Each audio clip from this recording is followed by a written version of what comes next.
secure our idea. Karena kalau enggak ide kita dicuri orang lain. Yes. Atau yang kedua ide kita nggak jalan. Yes. Nah, gitu. Kita harus menyiapkan kompetensi kita untuk bisa mengeksekusi ide itu. Very good quote. Tolong dibuat quote ya. Kolaborasi dan transisi energi ini walaupun sulit, kita harus jalanin.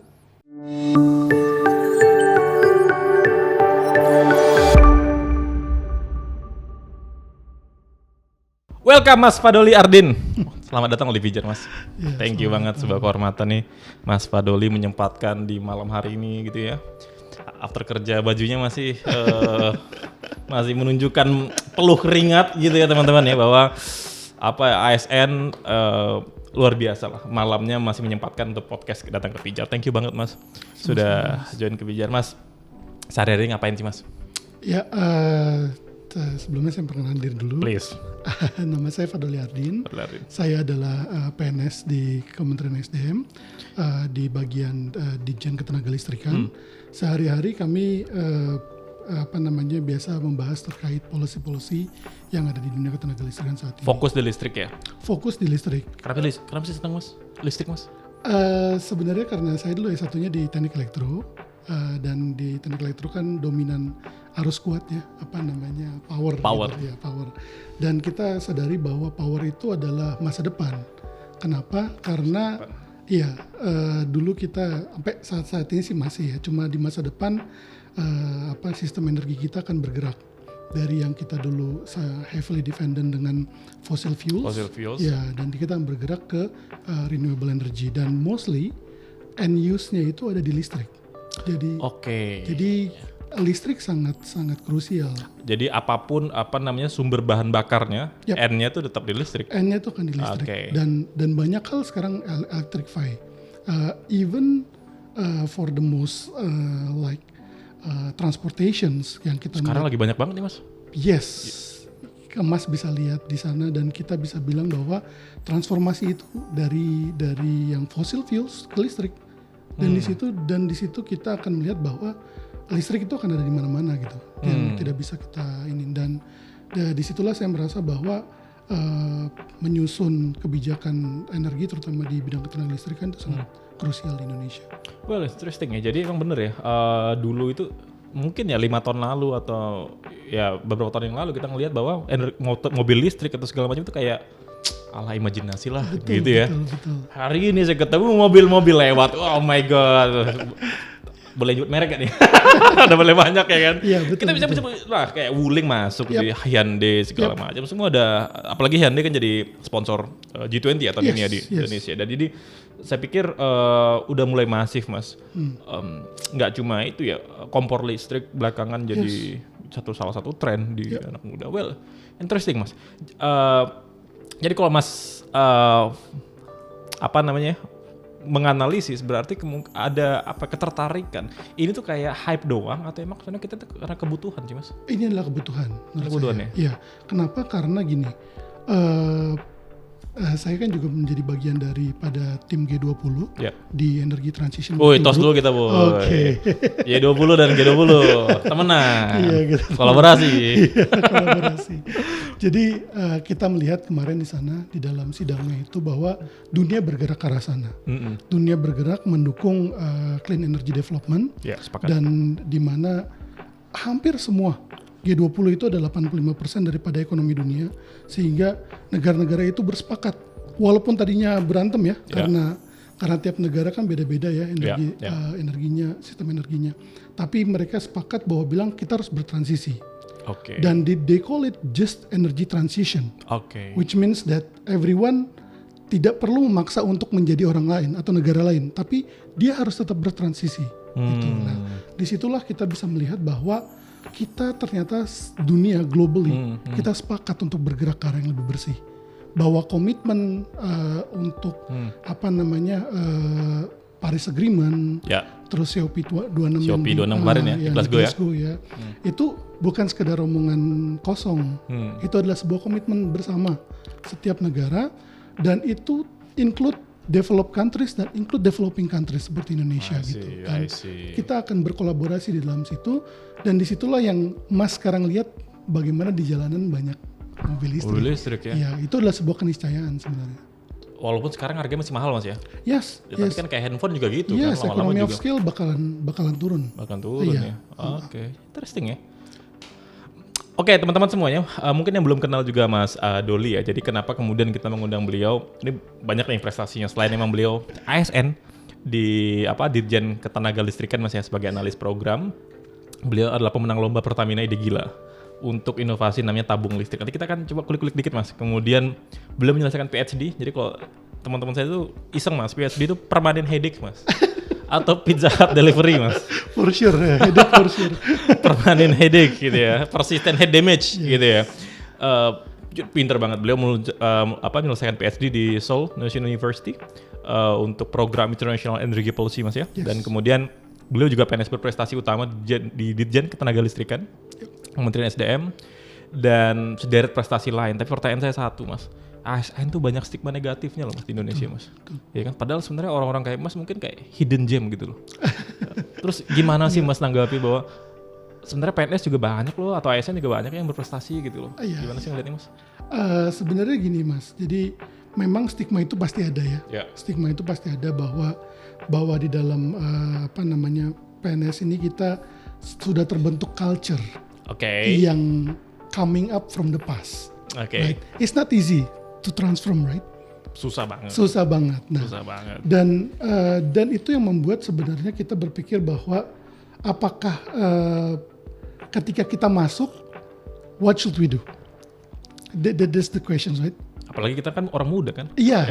Junior nih gitu Iya, loh. junior gitu kan. Nah, cuma yang saya pahami adalah ketika saya masuk ke PNS, Ya. saya menyadari bahwa kita sangat krusial. Oke. Sangat krusial kenapa?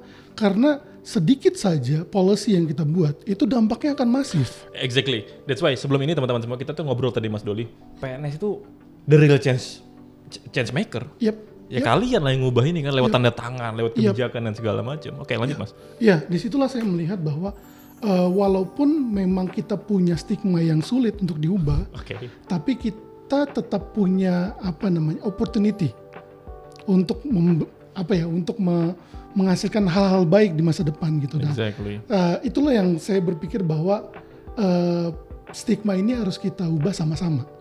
Baik itu di dalam saya dan teman-teman maupun teman-teman yang ada di luar untuk tetap mendukung bahwa stigma itu harus luntur gitu. Bahwa stigma itu harus luntur. Bahwa memang PNS misalnya ya stigma lambat, stigma birokratis segala macam. Itu juga kita nggak suka. Literally kita nggak suka. Tapi kita tidak bisa berpikir bahwa semua itu bisa kita ubah dalam satu malam. Exactly. Iya kan? Ya, disitulah dan kita berpikir bahwa dengan kolaborasi teman-teman dan itu perlahan, step by step, kita akan merasa bahwa ini akan bisa diubah. Oke. Ini akan bisa diubah, kita akan bisa bergerak lebih cepat dan menjadi ASN itu bukan sebuah orang bilang safety place, right? Masih safety place nggak sih sekarang? Orang masih bilang begitu, Oh, tapi gitu ya? tapi menurut Jadi saya kalau teman-teman saya itu kayak teman-teman di luar nih depan-depan nih, ini kalau nggak dapat jodoh PNS nih nggak nikah nih Mas mereka nih. Harus PNS gitu. Masih kayak gitu nggak sih sekarang? masih banyak kayak gitu, tapi menurut saya itu sebuah hal yang yang given sebenarnya. Itu hal yang given, itu hal yang tidak perlu pakai effort untuk diubah gitu. Nah, tapi the challenge is not there. The challenge is kita mau jadi apa dan kita mau membuat government ini bergerak ke arah mana. That's the challenge. Itu sebenarnya jauh lebih penting ya. Itu jauh lebih penting gitu. Okay. Dan ketika semakin banyak orang yang berpikir untuk bisa membuat perubahan di dalam, itu akan membuat dominasi stigma itu akan terkikis. Akan tergeser gitu. Pasti ya. tergeser. Nah, my next question tadi di luar ini saya bercanda dengan Mas Doli, Mas. Iya. PNS itu masih jadi kerjaan idola nggak sih sekarang? Ya kan? Karena emang mungkin beberapa teman-teman di daerah itu masih sangat menginginkan itu. Walaupun mungkin di kota-kota besar udah berpikir sangat korporat ya. Tapi at the end of the day adalah saya sepakat tentang the change maker itu tadi, bahwa setiap orang membutuhkan atau pengen mengaktualisasi diri untuk mengubah sesuatu gitu ya. Dan Mas Doli memilih PNS untuk menjadi tempat playground kalian gitu ya. Nah, my question is, apa sih yang bisa dilakukan kayak pemerintah atau swasta untuk mendorong teman-teman untuk memiliki impact bagi PNS nih?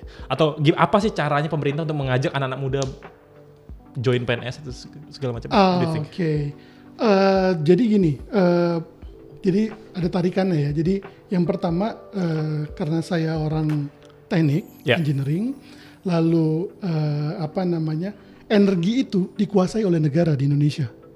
Oke, dikuasai oleh negara. Oke, betul juga ya, energi dikuasai negara ya. Dikuasai oleh negara.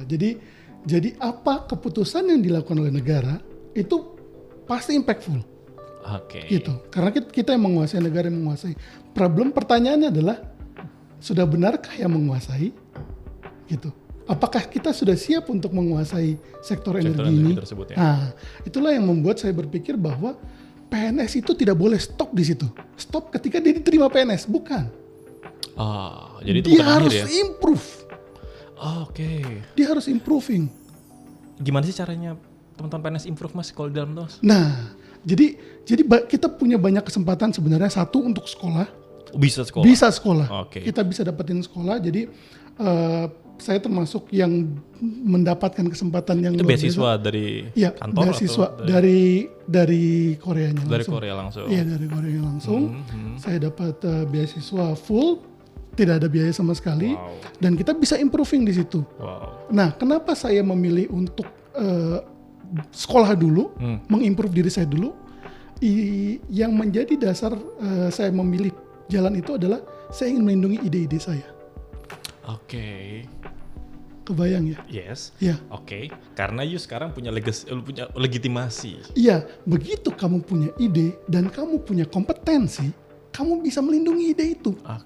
Dan ketika ide itu jalan dan punya manfaat yang masif ke masyarakat, itu bakalan sangat impactful. Yes. Ya, jadi kita tidak sekedar untuk menjadi PNS, ya stop, jadi sudah selesai kita. Saya sepakat. Tapi kita continuously improving. Nah ini yang penting sih ya. Mungkin teman-teman PNS juga atau di daerah ya. Jadi gimana caranya nih setelah lolos, what's next nih? Yang S1 sekolah S2, S2 sekolah S3. Betul. Dan dia katanya beliau mau postdoc lagi abis ini. Ada tawaran sih, tahu nggak? Iya. Kalau tawaran company luar ada nggak? Ampun Mas. Jadi intinya emang apa ya?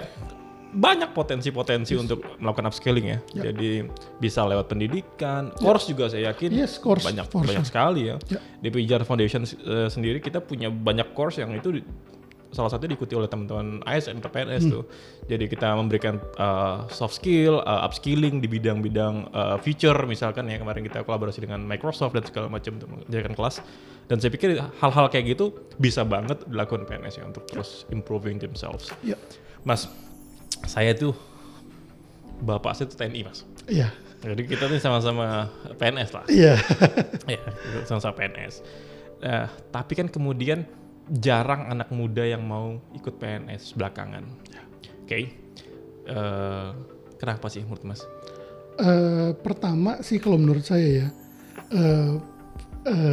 kalau menurut anak muda kan kita dulu tuh berpikir ideal.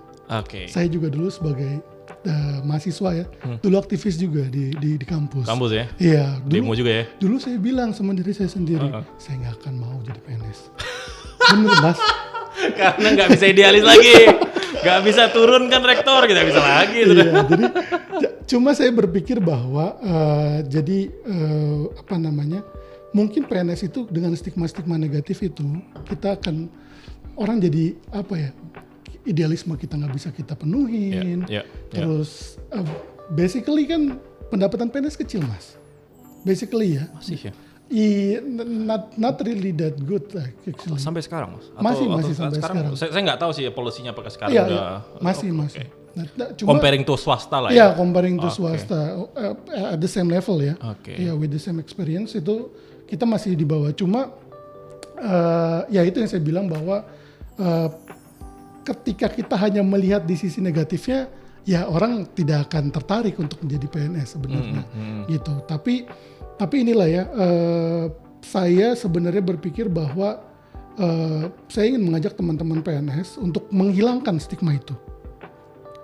Kita harus menghilangkan stigma itu dan menciptakan kondisi di mana PNS itu sebenarnya adalah sebuah playground yang kita bisa melakukan apapun di situ. Yes, exactly. Anything. Exactly. Ya. the limit itu ya kalian sendiri sebenarnya. Yes. Sebenarnya kalau di PNS ya. Dan saya berusaha untuk membongkar barrier itu, Mas. Ya. Gitu. Jadi dulu kita agak kaku dan sulit untuk ini, dan menurut saya waktu kita terbatas.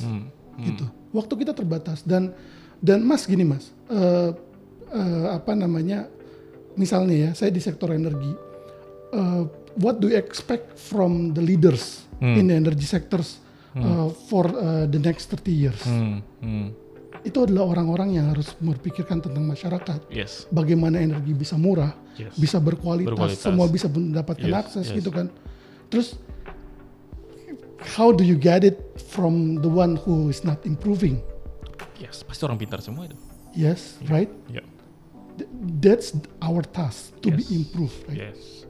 Ya, itulah yang membuat saya merasa bahwa dengan waktu yang terbatas saya harus terus improve. Saya harus mencapai di satu waktu di mana ekspektasi orang-orang untuk orang yang mengeluarkan kebijakan di masa depan harus punya standar yang bagus. Itulah yang saya coba untuk mengajak teman-teman nantinya ketika sudah memilih jalan PNS, ya do what you do, improve gitu. Jadi jangan khawatir bahwa nggak bisa, kita terbatas waktu. Justru cari jalan-jalan apapun yang bisa kalian lakukan untuk bisa mengimprove diri kalian, karena one day ya you're the policy maker. You're giving an impact. Ini menarik banget ya teman-teman. Jadi saya bisa bayangkan ya, kalau energi yang sama itu, saya nggak tahu PNS di Indonesia ada berapa sih ASN, ada mungkin 6 jutaan mungkin ya, 6, something gitu ya mungkin. Semua punya semangat yang sama. Hopefully. Wow. Punya mentality agile gitu ya, kayak itu, dan semuanya senang belajar gitu. Saya pikir sakti banget. Dan itu tugas kita bersama itu. Nah, that's why kita tuh di Pijar itu percaya Mas ya, bahwa kolaborasi itu tidak bisa hanya dilakukan oleh satu pihak. Multisektor lah. Pasti. Kita kemarin baru ngadain event bareng community gitu ya. Sering ngadakan bareng bisnis dan segala macam, dan salah satu governance. Kita punya framework ya, namanya collaborative governance di sini. Gimana sih Mas melihat kalau dikaitkan ya kolaborasi antar sektor ini dengan transformasi di ASN, Mas? How masing-masing anggota atau masing-masing bidang ini bisa saling kolaborasi. Bisa nggak sih PNS berkolaborasi dengan media, dengan community, dengan bisnis segala macam, bisa nggak sih Mas?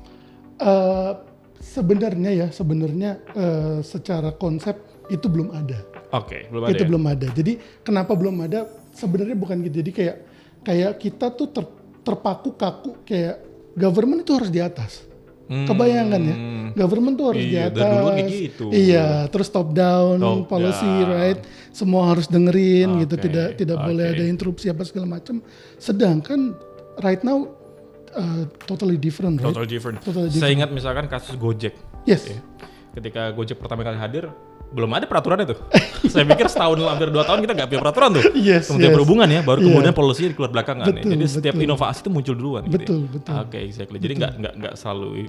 Iya, itulah yang saya ngerasa bahwa ketika kondisi sekarang seperti yang tadi Mas bilang, bahwa kita sebagai pemerintah tidak lagi dari atas, Mas.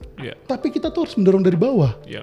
Itulah yang membuat saya merasa bahwa kolaborasi itu baru bisa jalan jika pemerintah itu tidak berada di atas, tapi dia harus sama-sama. Jadi bergerak sama. Jadi pentahelix itu it's not like someone's at the bottom, someone's Tapi semua equal ya. Semua equal dan disitulah kita bisa mengempower banyak bagian gitu ya. Jadi dan saya percaya bahwa pemerintah itu bukan cuma sebagai decision maker, tapi mereka juga sebagai facilitator. Jadi kita harus memberikan kesempatan buat siapapun yang mau maju, dia harus bisa maju gitu. Tapi kita buat dulu di dalam ya. Maksudnya jadi sebagai government policy itu harus muncul gitu untuk mengempower orang-orang. Nah, interesting ya. Jadi mungkin teman-teman yang selama ini di sektor swasta yang menganggap bahwa government mungkin kaku gitu ya, menakutkan, birokratis, angker dan segala macam. Padahal sebenarnya banyak PNS-PNS yang sebenarnya open Mas Doli ini gitu ya, yang siap menerima kolaborasi, bahkan diundang pijar malam-malam after work itu part of you walk the talk Mas. Kamu mengerjakan apa yang you omongkan Mas. Ya kan, orang kan banyak bisa ngomong doang, so you walk the talk gitu ya. Jadi banyak orang yang kemudian habis kerja kemudian doing collaboration with community segala macam. Interesting ya. Jadi kembali lagi Mas, bahwa kalau kemudian akselerasi itu dimungkinkan gitu ya, kolaborasi dimungkinkan. Gimana caranya PNS itu atau pemerintah dalam hal ini bisa berkolaborasi terutama kan antar sektor nih, sekarang antar generasi nih. Nah, karena anak-anak muda nih dengan yang di atas nih, hello boomers gitu kan, dan sebaliknya kan, apaan sih anak sekarang nggak ngerti apa-apa nih gitu lah. Jadi gimana nih cara, apalagi di kantor kan, saya yakin nih pasti banyak anak muda yang baru join, ada yang udah senior banget. Gimana sih cara dealingnya Mas antar generasi nih Mas? Iya benar-benar, ini pertanyaan sangat bagus nih Mas. Kenapa? Karena di sektor energi itu kelihatan banget. Oke. Jadi kita melihat generasi millennials ini berusaha untuk create opportunity ya di sektor energi. Dan banyak banget. Banyak banget. Startup dan lain-lain segala macam. The ideas itu banyak banget. Yeah. Tapi energi itu kan is not an easy sector. Yeah. Jadi dia itu lambat, bergerak tuh lambat sebenarnya energi. Jadi kalau Mas sadarin ya bahwa akhirnya apa yang membuat semangat anak muda ini akhirnya pupus adalah mereka tidak mendapat dorongan dari government. Okay. Jadi itu yang saya sadari bahwa policy selama ini ternyata tidak bisa ditangkap oleh pelakunya sendiri gitu. Saat anak muda ini yang seharusnya punya kesempatan untuk ibarat kayak Gojek lah. Gojek kalau pemerintah waktu itu bunuh ketika dia masih kecil, bubar. Selesai Mas. Belum selesai, pasti bubar. Dan ini yang terjadi di sektor energi. They are going anywhere. They are not going anywhere. Jadi saya ngerasa bahwa kita harus siapkan sebuah ekosistem di mana anak-anak muda di sektor energi ini punya kesempatan untuk berkembang gitu. Jadi kita cari yang mana yang startup yang kira-kira memberikan impact yang sangat besar dan apa jalan-jalannya dan apa polisinya untuk mendukung. Jadi memang dibutuhkan policy juga. Iya, karena that's the function of government. Yes, the function of government. Jadi saya merasa bahwa ada komunikasi yang tidak jalan antara generasi yang di atas sebagai policy maker saat ini dengan generasi di bawah yang mencoba untuk berkembang gitu dari situ. Nah, dan saya merasa bahwa keterbukaan itu penting. Jadi selain kolaborasi, keterbukaan itu penting. Jadi transparansi energi itu adalah sektor yang sangat seksi. Tapi kalau dia tidak hadir dengan transparansi, saya rasa kita tidak akan berkembang maju ke depan gitu. Kalau menurut saya. Jadi energi harus terbuka. Sektor energi harus terbuka. Pemerintah harus come up with policy seperti kalian kalau berusaha lebih keras, kalian akan dapat sesuatu. Tapi kalau kalian tidak berusaha, kalian tidak dapat apa-apa. Harus sekompetitif itu gitu. Jadi bukan ngebuat kayak kalian yang punya privilege A maka kalian bisa jalan. Bukan kayak gitu. Well, after studying from Korea nih, ya kan. Korea kan established banget lah, apalagi di Seoul ya. Itu kan established banget, keren gitu ya. Kayaknya rapi, kayaknya nggak ada kabel nih bergerak, kabel di bawah segala macam. My question is, apa sih Mas pelajari dari Korea yang you nggak find di Indonesia tuh? Yang paling keren ya, yang paling keren adalah pelayanan publiknya. That's the best. That's the best. Ya. Jadi kita melihat kita penduduk itu benar-benar dimanusiakan gitu. Dari government gitu juga. Dan government gitu juga gitu. Jadi benar-benar kayak difabel dapat fasilitas, terus kita sampai saking menikmatinya itu transportasi publik itu kita nggak pengen naik kendaraan pribadi, bener nggak? Iya, exactly. Iya kan? Karena on time, rapi. Dan nikmatin internet mereka yang nggak pernah putus kan, everywhere, it's everywhere. Everywhere, betul, sepakat. Jadi kita ngerasa bahwa mereka memanusiakan manusia. Dan itulah yang sebenarnya saya harapkan juga ada di government. Oke. Kita memanusiakan manusia kita supaya nanti mereka berkembang dengan cara mereka gitu. Oke. Gitu. Jadi government kita tidak bisa menjadi, justru kan sekarang kita kelihatan seperti barir ya. Orang tidak bisa berkembang gara-gara kita. Lagi cepet tuh, tunggu dulu gitu kan. Iya. Oke, seharusnya dia menjadi akselerator. Akselerator. Kita Oke. jadi buffer. Jadi kita yang ngangkat ke atas. Teman-teman Oke. bisa kita angkat. Itulah yang saya lihat ada di Korea dan saya pelajarin bahwa saya harus bisa buat kayak gini. Kalau in terms of kelistrikan dan energi di Korea gimana, Mas? Yeah, it's really great. Dan mereka starting untuk transisi energi juga, walaupun tidak mudah. Walaupun tidak mudah karena mereka tidak punya resources. Iya, mereka tuh miskin resources, Mas. Kita harus akui ya, Korea tuh sebenarnya dalam segi resource miskin dari kita, Mas. Iya. Tapi kalau Mas, waktu saya di sana ya, saya ngerasa bahwa listriknya murah, Mas. Exactly. Itu listrik yang murah Gimana banget. cara bisa murah itu? Mereka itu punya PLTN, punya nuklir. Oke, punya nuklir. Iya, nuklir mereka sudah sangat lama mereka punya sehingga tidak membebankan biaya ke masyarakat lagi. Jadi dan disitulah yang saya ngerasa bahwa ketika kita bagus dalam menjalankan pelayanan publik seperti listrik bahkan ya sebagai utilitas itu, Mas, kita nggak perlu takut untuk colokin sesuatu kan? Exactly. Kita nggak peduli bahkan sama bilnya. Iya. Walaupun mereka informatif loh dengan bilnya. Karena affordable. Karena affordable. Yes. Dan disitulah saya merasa bahwa energi itu bukan untuk dikonsumsi, Mas. Energi itu untuk meningkatkan produktivitas. Oke, jadi That's the key. Jadi harus inline nih antara productivity dengan kemudian energi yang kita Yes. konsumsi. Oke. Itulah yang mengangkat Korea dalam waktu yang cepat. Karena mereka ngomongin listriknya bukan cuma untuk dikonsumsi, tapi untuk industrial. Gitu. Apalagi pali-pali gitu ya. Wah, pali-pali. Semua harus cepat. Karena productivity tadi. Iya. Jadi begitu mereka bisa create something, industrinya jalan, dan mereka bisa menjual ke luar negeri, itu added value buat negara mereka. Exactly. Wah, interesting. Itu yang saya juga rencanakan untuk saya geser nanti. Jadi di dalam konsep energi itu, energi bukan untuk dikonsumsi saja. Untuk konsumsi ya. Ngapain dikonsumsi ya? Justru tugas utamanya dia harus jadi produktif. Produktif dong. Iya. Dia harus meng-create added value sebenarnya. Itu kunciannya, Mas.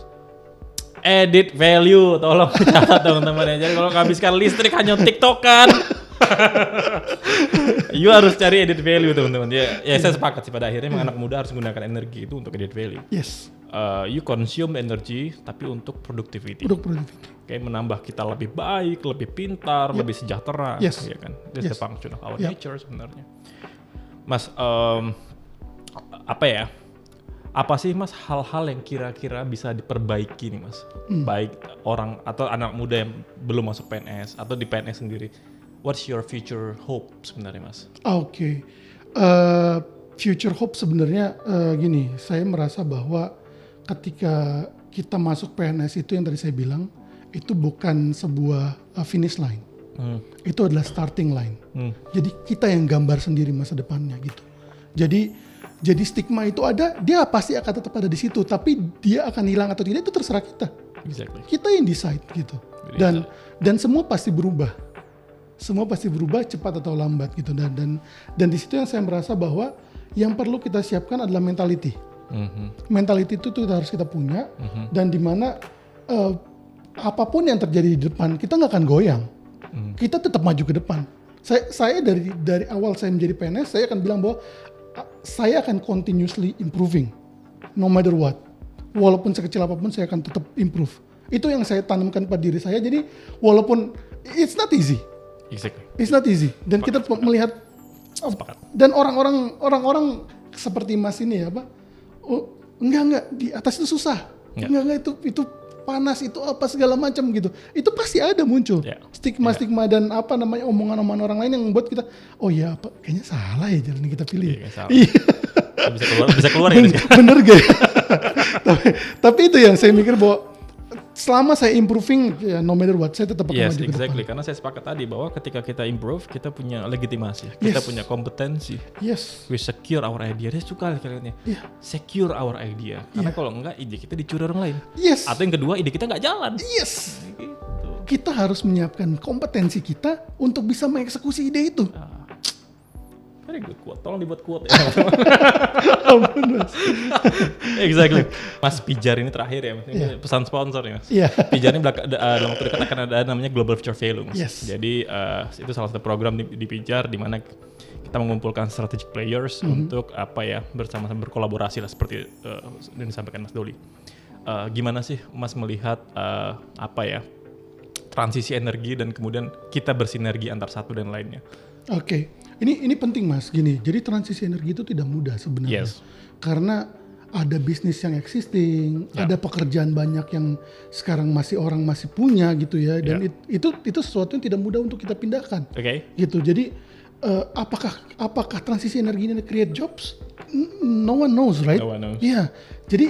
Jadi menurut saya, tapi itu kita harus bergerak gitu. Kita tidak bisa stay dengan kondisi sekarang. Dan kenapa kolaborasi itu harus, Mas? Karena perubahan ini tidak bisa dilakukan sendiri. Oke. Even kalau government dia bikin policy yang bagus, kalau tidak berimpact apapun kepada masyarakat atau tidak memberikan kesempatan yang besar, useless. It's useless. Dan saya percaya bahwa kolaborasi itu tidak mudah. Tapi kita harus. Makanya di awal-awal ini penting banget untuk bisa starting to collaborate. Gitu. Gak apa-apa salah-salah. Gak apa-apa salah-salah. At least kita tahu. Trial error biasa. Yes, trial and error. One day, 10 years from now, it will be better, right? Itu yang saya pikirkan bahwa kolaborasi dan transisi energi ini walaupun sulit, kita harus jalanin. Gitu. Dan itu tidak bisa sendirian. Mungkin boleh Mas diminum kopinya? Iya, oke. Saya ada pertanyaan cepat nih Mas untuk Mas. Dijawab cepat aja. Selain Korea, kalau misalnya kemarin nggak jadi ke Korea nih, negara mana yang Mas pengen tuju untuk studi? US. For sure. Iyalah, energi sana kan oke. Iya, the best. Yes. Ya, makanya. Saya itu dulu ketika S2, bukan ketika S2, ketika pengen S2, teman kos saya itu juga ke US. Dan energinya saya tahu tuh. Nice. Negara yang paling pengen dikunjungi? Sekarang yang belum dikunjungi apa? Yang belum dikunjungi? Yes. Mungkin UK karena kiblat yang lain kan? Okay. Dia adalah kiblat yang lain. US kemarin sudah lihat dan saya tahu apa yang saya cari di sana. Dan sekarang saya mau coba lihat bagaimana pendekatan dari European karena mereka kan lebih rigid ya dibanding US. Sekarang lagi krisis energi deh. Iya. Itu penting banget sebenarnya itu kita tahu. Yes. Gimana mereka menghadapi itu? Yes. Saya masih penasaran nih. Winter is coming. Winter is coming. It's heavy winter, right? Yes, winter is coming. Menarik ya. Oke. Terakhir Mas, kalau nggak jadi PNS, siapakah Fadoli Ardin dulu? Kalau nggak jadi PNS, akan jadi apa? Akan jadi apa ya? Saya cuma gak pernah terbayang ya. Belum pernah terbayang. Saya sebenarnya kerja di swasta dulu kan. Oke. Cuma waktu itu iseng daftar PNS, terus saya nggak kasih tahu, tapi saya dikabarin saya udah keterima, baru saya kasih tahu orang tua saya. Tapi orang tua saya happy banget. Oke. Yeah, they are really happy dan if they are happy then I'll join.